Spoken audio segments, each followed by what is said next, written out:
ব্যস্ততার মধ্যে দিয়েই কিন্তু আজকে আমি ব্লগটা শুরু করে ফেললাম। দেখো এখানে সেদ্ধ ভাত করে নিয়েছি, ভেতরে সেদ্ধ দেওয়া আছে, একটা রুটির জন্য সবজি হচ্ছে এখানে। আর দেখো এই সাইকেলটা বার করেছে ছেলে, একটু মাংস আনতে যাবে সামনেই। সাইকেলটা কিন্তু ওর মনের মতন করে সাজিয়েছে, আর একদিন আলাদা করে সাইকেলের ভিডিও করে দেখাবো।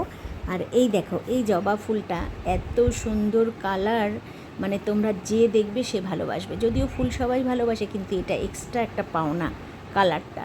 আর এখানে গাছ ভর্তি অশোক ফুল। আর এই গাছটা কেউ চেনো? এটা হচ্ছে রাম তুলসীর গাছ, এছাড়া আরও তুলসী আছে। আর এই দেখো এই ব্লগটা যদি আমার রমেশ দাদাভাই দেখে, তাহলে একটু দেখবেন দাদাভাই। আমি বলেছিলাম তোমাকে যে সুগার গাছ দেখাবো, তা যদিও তার পরের দিন আমি লাইভটা করিনি, তো কথা রাখতে পারিনি দাদাভাই, তাই জন্য আজকে আমি দেখালাম। এটা হচ্ছে সুগার গাছ বলি, নামটা আমি জানি না। এই দুটো পাতা কিন্তু বাবা চাবিয়ে খেয়ে নেয়, যদিও ওষুধ খায় তাও এক্সট্রা করে এই পাতা দুটো মাঝে মাঝে খায়।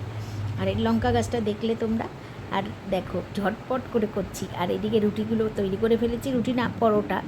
আর দেখো পুজো কিন্তু হয়ে গেল, মেয়ে পুজোটা দিয়ে দিল। আর এখানে আমি বাবাকে কিন্তু খাবার দিয়ে দিলাম। দেখো সুগার ফ্রি একটা রসগোল্লা, একটা বিটের রুটি মানে পরোটা, আর একটু সবজিটা তৈরি করলাম মোটা। সবজিটা যদি একটু বাটিতে দিলে ভালো ছিল, বুঝতে পারিনি, একটু ছড়িয়ে গেছে, কিছু ভেবো না। আর গতকাল একটু ডিম রান্না করেছিলাম, সেটা ছিল, একটা দিয়ে দিলাম। আর এদিকে মেয়ের জন্য ভাত গুছিয়ে নিলাম, একটা ডিম সেদ্ধ, ভেন্ডি সেদ্ধ, গাজর সেদ্ধ, একটু উচ্ছে সেদ্ধ, এটা বাড়ির আমাদের গাছের উচ্ছে।